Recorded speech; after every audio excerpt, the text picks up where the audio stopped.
Dean's Public Speaking Competition 2021. Many of you will know that this is my favourite time of the year, but it goes without saying that this year is like no other. Unfortunately, we can't all be together in Priors Hall. However, I'm delighted that this has not deterred our pupils from making a great effort to enter our annual public speaking competition. Every pupil from years 6 to 8 had the opportunity to research, write and perform a 3-minute speech on a topic of their choice. The standard was, as always, incredibly high, and I'm proud of every pupil, whether this is a project that you look forward to every year or a project that you dread. Made more difficult in a virtual world, you all worked really hard and succeeded in producing an amazing array of speeches. I am pleased to introduce the Dean of Durham, Andrew Tremlett, to say a little bit about this year's competition and announce his 3 winners, one from each year group. The 3 winning speeches will then follow. The Chorister School Public Speaking Competition is one of the absolute highlights of the year for me. I know it must be incredibly hard work for all the pupils involved. So much effort's gone into putting together the presentations, but it's such a delight for parents and family to come and watch and support and be there part of the crowd. And I have to say, for me personally, it's a real privilege to be able to listen to all these wonderful presentations.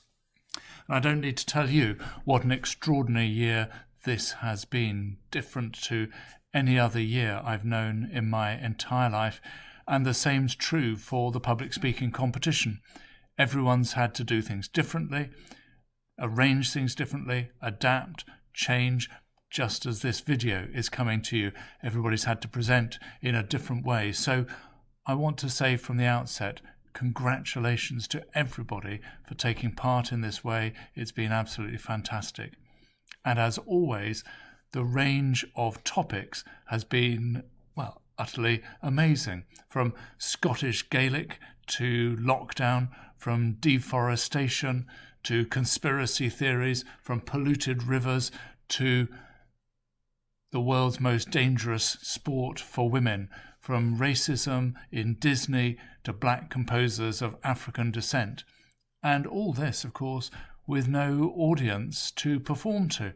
Nobody to spark off, nobody to give you that buzz, the adrenaline rush that makes public speaking so great. As always, I would love you all to have won. You've all put so much effort in, but inevitably we have to choose 3 people, so I'm just going to say a few words about each of them. The silly sayings that Samantha put together just came over in her energy, in the way that she presented, and it was fun. I thought it was a great bit of light relief from all the heaviness of lockdown, so well done, Samantha. Sophia, of course, took us away on holiday, something that we're all dreaming about at the moment, looking forward to our summer holidays, hoping it's all going to happen. But of course, she made us remember that holidays always don't work out quite the way we were thinking, and there are a few bumps along the way. And I must say I found Edward's piece very sobering and realistic. Equality versus equity, deservedness versus basis of need. It's not fair, he said, it's not fair. And as Bill Gates said, life's not fair, get used to it. Well, it sounds a rather flat thing, but really it's a very realistic thing. And I suppose it's true for any competition when you take part, that it's not quite fair that there are winners and losers, but it's in the taking part that we learn these wonderful skills. So thank you all once again for taking part in this year's public speaking competition. Absolutely fantastic, and I hope those who are still around next year will take part once again.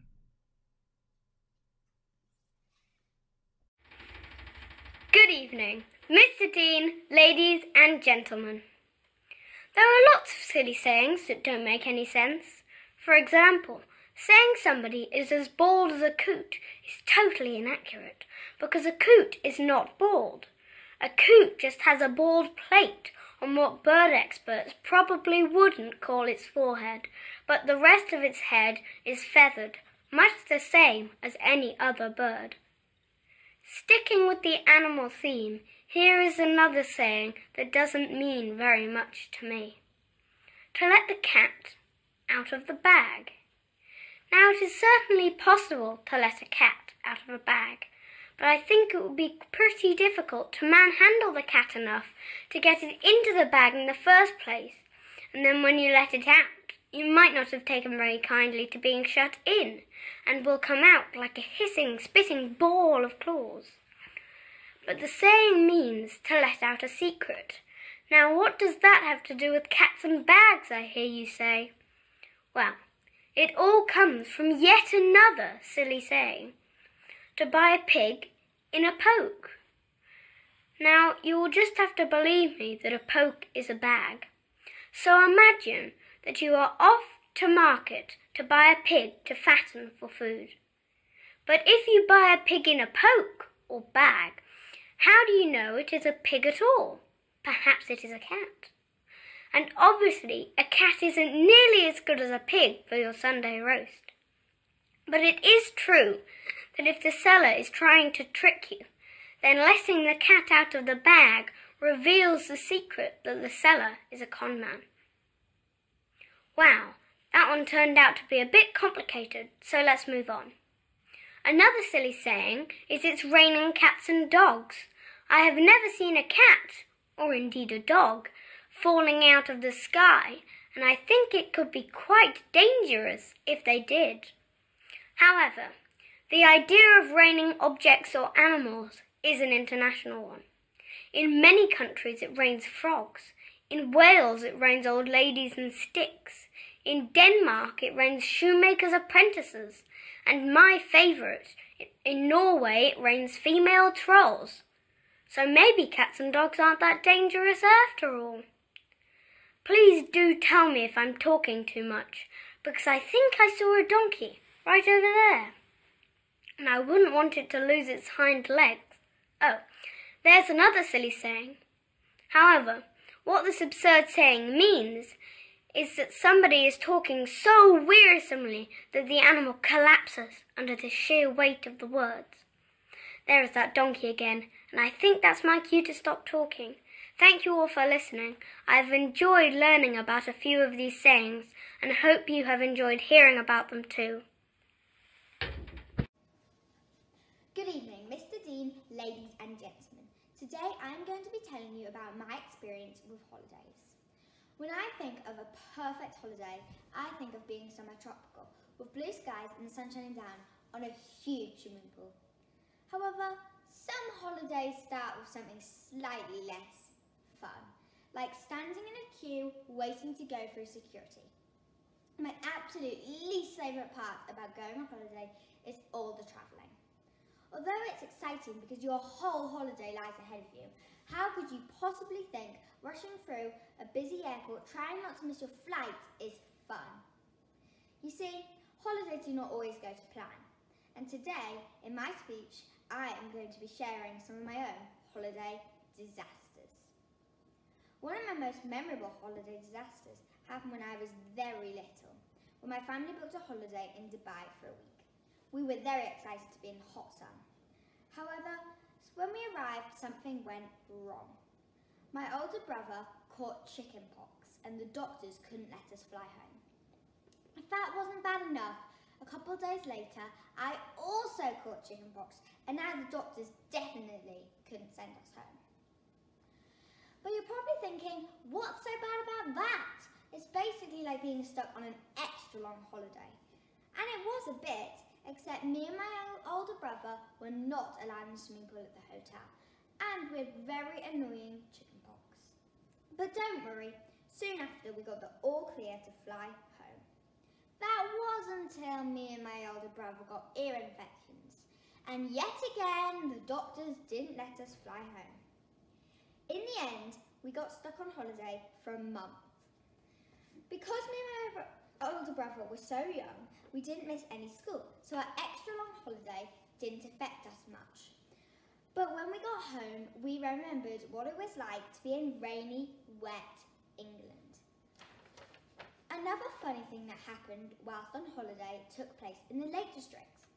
It was a summer's day when we decided to go on a long walk. We took our car to a spot near a lake. It wasn't long before we spotted a rope swing. It swung right over the lake. My older brother went first. He swung backwards and forwards over the lake. Then it was my turn. I was so excited. I wrapped my hands round the swing and then my brother pushed me off. And I went forwards and backwards. Then I went a second time. I went forwards, but I didn't go backwards. I had fallen in the lake. Although it wasn't very deep, I managed to get my whole body wet. This experience didn't really affect our holiday much at all, but I thought it was funny. You see, after this speech, you might have remembered some of your own holiday disasters, and it might put you off going on holiday again. But remember, being on the side of a pool with blue skies and sun shining down on you is priceless. Thank you for listening. Good night. It's not fair. It's simply not fair, and that's really quite true. This small phrase is our justification for many arguments in our lives, but what we really need to realise is that life is not fair.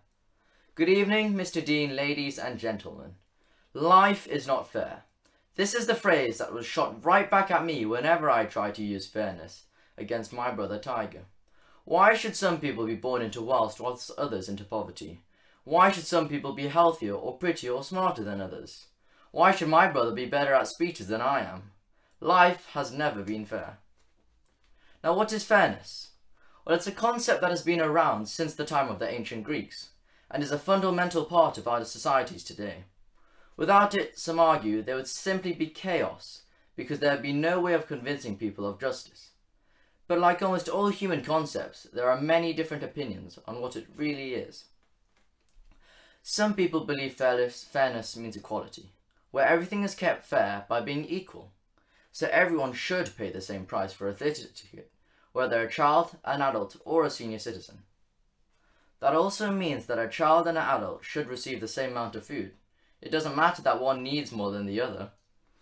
However, this must not be confused with equity, the idea that adjustments need to be made to make things fair for both beings.